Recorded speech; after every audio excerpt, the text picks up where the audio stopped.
কিয়ামতের মাঠে আপনার সন্তান বলতেছে, আল্লাহ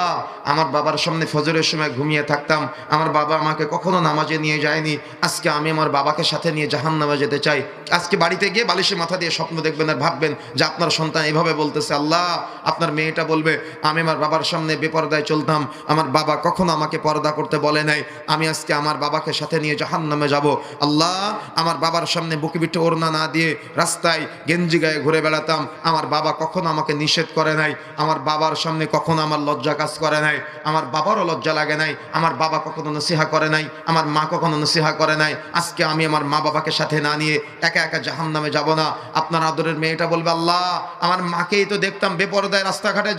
যেতে, আজকে আমি আমার ওই মাকে সাথে নিয়ে জাহান্নামে যেতে চাই। আল্লাহ আপনার আদরের ছেলেটা সেই কঠিন কিয়ামতের মাঠে বলবে, আজকে বাড়িতে গিয়ে বালিশে মাথা দিয়ে ভাববেন আর চিন্তা করবেন, প্রত্যেকে নিজের সন্তানকে নিয়ে ভাববেন যে আপনার সন্তান কিয়ামতের মাঠে বলতেছে যে আল্লাহ আমার বাবাই তো আমাকে সিগারেট কিনতে দিত, যার কারণে আমি 1 দিন 2 দিন 3 দিন 5 দিনের দিন সিগারেট খাওয়া শিখেছি, আমার বাবাকে সাথে নিয়ে আজকে জাহান্নামে যেতে চাই। আল্লাহ আমার বাবা আমার দাড়ি কেটে দিত, আমি আমার বাবার দাড়ি কেটে দিতাম, দুজনে রাসূলের সুন্নাত কাটতে সহযোগিতা করেছি, আমি একা কেন জাহান্নামে যাব, আমি আমার বাবাকে সাথে নিয়ে জাহান্নামে যেতে চাই। আল্লাহ আমার বাবা সুদের টাকায় বিল্ডিং করে রেখে গিয়েছে, ওটা আমি করি নাই, ওই যদি জাহান্নামে দিতে হয় আমার বাবাকে দেওয়া হোক, আমি জাহান্নামে যেতে চাই না। আল্লাহ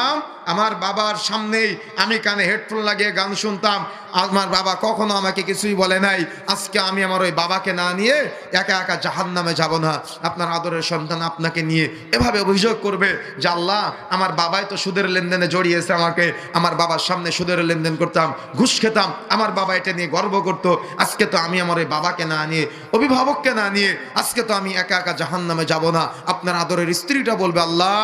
আমি আমার স্বামীর সামনেই বেপরদায় রাস্তাঘাটে চলতাম, ফেসবুকে আপলোড করতাম ভিডিও, আমি নাচানাচি করতাম, আর আমার স্বামী এই ভিডিও আপলোড করে সোশ্যাল মিডিয়ায় লোকদেরকে দেখাতো, আজকে স্বামীকে না নিয়ে আমি একা একা জাহান্নামে যাব না। আপনার স্ত্রী সেদিন বলবে, আল্লাহ আমি আমার স্বামীর সামনে বেপরদায় চলতাম, দেবর ভাসুরের সামনে যেতাম, দুলা ভাই খালাতো ভাই মামাতো ভাইয়ের সামনে যেতাম, আমার যে স্বামী আমাকে পর্দা করতে বলে নাই, আজকে আমি ওই দায়ুস স্বামীকে না নিয়ে একা একা জাহান্নামে যাব না। প্রত্যেকে চিন্তা করবেন আপনার অধীনস্থদেরকে নিয়ে, দেখবেন ঘুম হারাম হয়ে যাবে,